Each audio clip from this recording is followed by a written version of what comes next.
Hello Aquarius, Sun, Moon, Rising, and Venus signs. Kamusta kayo? Sana po'y nasa mabuti kayong kalagayan. Welcome back po sa Star Tarot.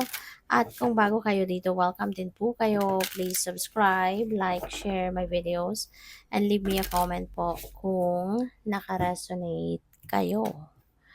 So, Aquarius, first card, we have the Ace of Pentacles. Ayan. So, this is a new beginning energy.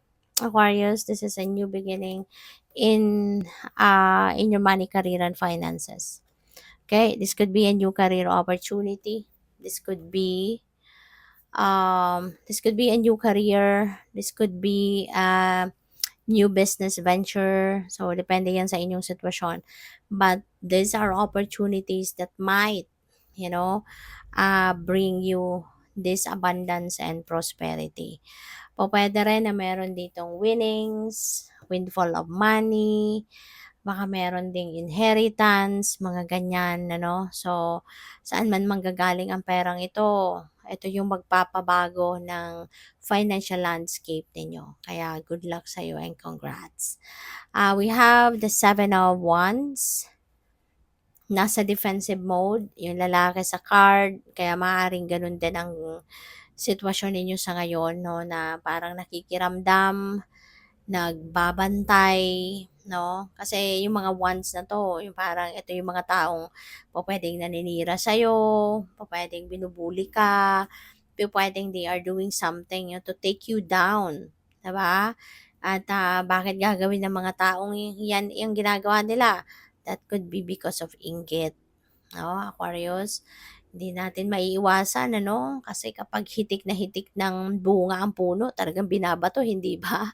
Maaring ganyan ang inyong sitwasyon. No? But of course, this is not for everyone. Okay? This is a reading for the collective. Kaya may mga mensahe dito na sasakto sa inyo, merong hindi. So, kunin mo lang kung anong sumasakto sa iyo at ang hindi, just leave it, no, for someone else. So, just in case na ganito ang inyong sitwasyon, diba?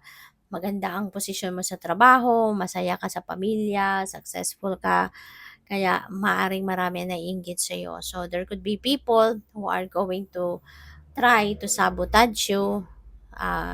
Merong mga tao na gustong i-take down ka sa kinalalagyan mo kasi nga kung naiinggit sila.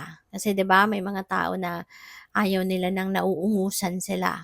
Ayaw nila ng merong nakakaangat-angat kaysa sa kanila. No, hindi sila natutuwa diyan. Kaya po pwedeng siraan ka, gawa ka ng kwento, yung mga ganon, just to take you down. Kaya just stand your ground. Okay? Stand for what you believe in. Ipaglaban mo kung ano sa tingin mo ang karapatan mo. Pero you need to choose your battles wisely. Kasi meron din naman mga sitwasyon na kailangan mo na lang dedmahin. Diba? Huwag na lang pansinin. Pero kung sa tingin mo kailangan mong depensahan ang sarili mo, depensahan ang trabaho mo, or kung ano man, no, na kung ano makakabuti para sa iyo, then yun ang gawin mo. Okay? So we have Four of Pentacles. So this is a need for control, di ba? Of your money, of your expenses. Kasi baka ang iba sa inyo, baka nakakalimot, no, na mahirap ang sitwasyon sa ngayon, money is not easy, kaya maaring kailangan nating baguhin, no, yung lifestyle sa ngayon. You need to take control of your spending, 'di ba? Kasi baka kailangang mag-adjust, no? Ang iba sa inyo baka kailangan ninyong mag-adjust na isang tabi muna or hindi muna masyadong gagastos para sa mga luxury, at unahin muna yung savings, unahin muna yung mga bills, yung mga necessity, 'di ba? Yung gano'n. So, well, depende naman ito sa inyong sitwasyon, ano, kasi depende sa kapasidad ninyo sa pera. Kaya tignan niyo na lang, 'no? Iba-iba tayo ng sitwasyon, eh. So, tignan mo na lang kung ano, kung sasakto sa inyong sitwasyon ito, then maybe, then keep the message. Pero kung hindi talaga, santabi mo 'yan, hindi 'yan para sa'yo, okay? But yeah, this signifies also saving money. This also signifies na kailangang i-manage ng mas maayos ang inyong kaperahan. Alright? So, by the way, maraming salamat no, for subscribing. And if you haven't subscribed yet, subscribe na kayo. And also, maraming salamat din for not skipping the ads. Malaking bagay po yun sa akin. And also, please click the join button sa baba ng video kung gusto po ninyo na mag-join sa membership. Okay? So, we have coach. Ayan. So, dito naman, maaaring kailangan mo ng coach dito. Kailangan mo ng mag-a-advise sa inyo pagdating sa pera. Maaaring kailangan mo dito ng advisor, financial advisor, ganyan. Or advice ng accountant or bookkeeper, mga ganyan, So, pwedeng ganun. Pwedeng kayo nangangailangan dito ng coach or baka kayo ay isang coach. Baka trabaho nyo ito, Aquarius. No? Baka kayo ay isang life coach or isang mentor, parang ganon. No? Baka ikaw yung nilalapitan ng mga tao when they need someone to talk to, when they need an advice, parang ikaw nilalapitan. So, we have idea. Yan. So, this is good. Parang meron ditong epiphany na dadating. Or, there could be new ideas, enlightenment siguro na dadating at magkakaroon kayo ng linaw sa iyong isipan, magkakaroon kayo ng direksyon. Diba? Baka magkaroon ng direksyon, malinaw na direksyon ang isip ninyo, which is good.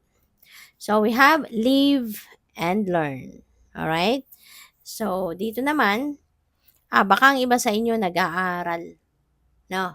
Baka kayo nag-aaral, baka kayo ay mag-aaral pa lang, baka kayo ay magti-training, baka kayo ay mag-workshop, yung ganun ba? So, pwede rin, no, na baka kayo ay magiging representative ng inyong trabaho, ng inyong opisina, at ipapadala kayo sa mga training workshops, seminars, convention, mga ganyan, no? So, you never stop learning. Maaring you are always curious about something. Pwedeng personal na bagay yan, no? Personal na interest, or kung sa trabaho man siguro, ganun din kayo. Talagang masipag kayong mag-research, mag-aral, no? Pwedeng ganyan. So, we have withdrawal. Maganda to. Malaking tulong ito, no? Let's say for example, talagang meron kayong ganitong sitwasyon. Kunyari, meron kayong bisyo, no? Merong nagyoyosi, merong nagiinom, no? Or kung anumang klaseng bisyo. So, baka may awakening ng iba sa inyo sa ngayon, Aquarius, no? Na it's about time na for you to quit, 'di ba? From that bisyo. So, which is good. Baka nagkaroon kayo ngayon ng linaw sa inyong isipan, na-realize nyo na marami ang epekto, no? Na hindi maganda sa inyo ng, kunyari ito, no? And this is specific image dito na sigarilyo. So, baka marirealize na ninyo sa ngayon na hindi naman talaga ito nakakatulong sa'yo. Hindi naman talaga nakakabuti sa inyo, unang-una sa kalusugan ninyo. 'Di ba? Maaari din kasi na nakakaramdam na din ang iba sa inyo ng physical discomfort, no? Malaki ang epekto ng sigarilyo sa katawan, hindi ba? Lalo-lalo na sa respiratory organs ninyo. Kaya sa neurological aspect ninyo, no, malaki ang epekto ng sigarilyo. And there are other major organs pa sa katawan ninyo na being affected, no, ng ng pagsisigarilyo. Kaya baka meron na kayong mga nararamdaman, kaya gusto mo nang mag-withdraw from smoking. Pwedeng ganun yon. Or maaaring nare-realize lang ng iba din sa inyo na gastos lang din ito, dagdag gastos lang din. Hindi naman nakakatulong sa inyo, gumagastos pa kayo. At dahil nga sa pagbibisyong yan, 'di ba, nakakapagdulot yan ng problema din sa kalusugan. So, magiging doble-doble lalo ang gagastusin ninyo pagdating ng panahon. 'Di ba? Kaya baka may mga realization na ganyan din ang iba sa inyo. Kaya mas pipiliin nyo na mag-withdraw kayo from that bisyo. So, pwedeng ganun ang ganap dito. So, which is good. No, which is good. Kasi malaking tulong ito kasi imbes na igagastos ninyo yung pera dito sa sigarilyong yan, imbes na ibibili ninyo para dyan sa yose, may save mo na yung pera. Diba? Magagamit mo na sa mga necessity mo. Magagamit na sa mga basic needs ninyo. Magagamit nyo na sa mga dadagdag mo na yung perang ginagastos ninyo para sa pagyoyosi, sa panggasolina, pangkain, 'di ba? Or sa mas mga other important things pa. So, this is good, no? Na maaaring kayo talaga ay totally magwi-withdraw na from smoking or any kind of bisyo, 'di ba? So, as I said, no, this reading is for the collective. Okay? Kung anong sumasakto sa inyong sitwasyon, take the message. Isabuhay ninyo kung gusto ninyo. Pero kung hindi sumasakto sa inyo, let it fly. Kasi ibig sabihin, hindi yan para sa'yo. Okay? So, thank you for watching. Love and light. Namaste.